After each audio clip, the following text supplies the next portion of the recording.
There was one stunt that Harry was absolutely terrified of. Now, he would eventually work up the courage to attempt this particular stunt, but while he was doing it, he panicked and he had to be rescued by his assistants. And after that, he never tried it again. If Harry Houdini can't perform this stunt, then certainly no one else can either. But in 1990, a daring 32-year-old man named Joe Burris decided he would be the person who would finally conquer this infamous stunt. In fact, he would actually tell his family that he would be even better than Harry Houdini. And so that year, he decided it was finally time to make that dream a reality. And so he saw performing this infamous stunt as a way to make that happen. So on Halloween night of that year, Joe, adorned in his white tuxedo, along with his 2 young sons and his parents, they arrive at Blackbeard's Family Fun Center, which was an amusement park in Fresno, California. And when this big crowd of people saw Joe walking towards them, they all began to cheer. Joe's stunt that he was about to perform that night had been very heavily advertised, mostly by Joe,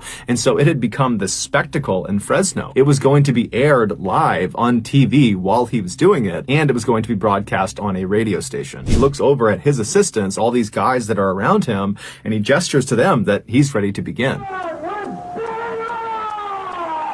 The assistants walk up to Joe and they begin shackling his wrists and they put these chains around his body, and then they lifted him up and put him inside of the see-through plastic coffin. And then this coffin was lowered into the 7-foot pre-dug hole that was right nearby. Once Joe gave the signal that he was ready to go, they would fill this hole in, and the stunt that he would perform would be to escape being buried alive. Houdini had attempted this by being buried under 6 feet of dirt, and he had managed to get out of his coffin, but then he just could not get through the dirt and began to panic. And had it not been for his assistants literally reaching into the dirt and pulling him out, Houdini would have died. Joe, apparently, a year earlier, had attempted some sort of practice run of this stunt. It was not the full amount of dirt, and he had managed to get out. And so he was really confident in himself. And so for this big televised event, he had decided to really up the ante and make sure it was clear he was not only as good as Houdini, but better than Houdini. And so he was going to have 3 feet of dirt put on his coffin first,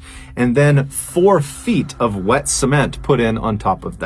Many people, when they heard this plan, both the TV personalities, the radio personalities, onlookers, they said this was a terrible idea and you shouldn't do it. But Joe was extremely confident and brushed them off and said, "I know what I'm doing." You know, Houdini failed at this and he was only using dirt. Once Joe was in his coffin at the bottom of the 7-foot hole, he looked up at his assistants standing over the grave waiting for a signal, and he gave it to them and kind of shouted up to them that he was ready. And so his team very excitedly began shoveling dirt into the hole. But after only a couple of minutes, when less than a couple of feet had been put in the hole, they heard Joe yelling out from inside of the coffin. And so everything stopped, the staff jumped in, and they pulled the dirt out until they could finally get the lid of the coffin off. And they found Joe. He was alive, but he was very shaken up, and he kind of sat up and said, "Yeah, the chain around my neck is too tight. You got to readjust the chain." And so everybody who was there began telling Joe, "Hey man, get out. Don't do this now. This is a really bad idea. It's not worth it. The chain's too tight. That's a sign. Don't do it. Don't get back in." But Joe, after kind of collecting himself, told the group that he was totally fine,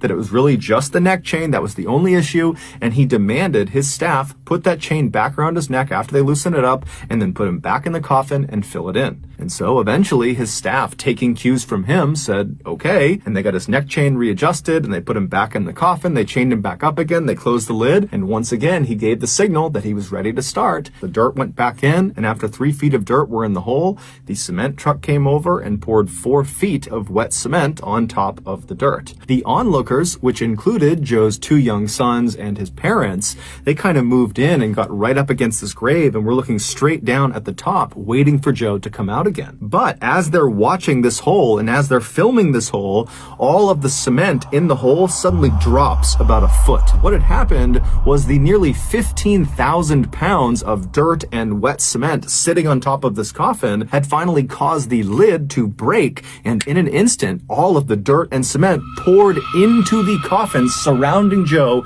completely. Onlookers immediately jumped into action and did their best to try to dig Joe out, but it took them 30 minutes to finally reach him, and when they did, he was already dead. Joe had ironically died on the exact 64th anniversary of Houdini's death. After an investigation, it was determined that Joe had not tested the strength of his plastic coffin against the weight of the wet cement. He'd only tested it against dirt because that was the one he had done the year earlier. Joe had also not taken into account that cement dries from the bottom up. So even if Joe had managed to get out of the coffin and make his way through the first 3 feet of dirt that was right on top of the coffin, he most likely would have been trapped under the hardened cement layer. This was a doomed mission from the start. Just know that I really appreciate your support, and until next time, that's going to do it.